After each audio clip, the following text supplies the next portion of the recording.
Receiver repair instruction. Precautions. Damaged receiver FPC will cause problems such as disabled true tone and display, distance sensor failure as well as Face ID record error. Online operation. Connect AS receiver detection adapter to FC01. Connect FC01 and mobile phone to computer. Click Trust on the mobile phone.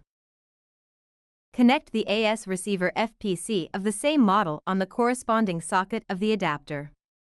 Click Detect FPC on computer. It's detected as AS receiver FPC. Click Activate FPC. It will detect mobile phone data automatically. After selecting the data, click Activate FPC.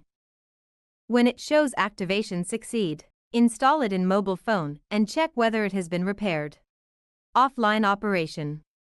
To operate offline, the FC01 needs to be linked to account and be connected with network.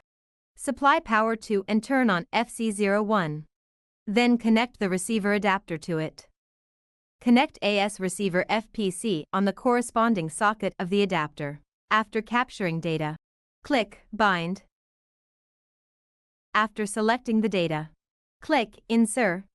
After activating, install it in mobile phone.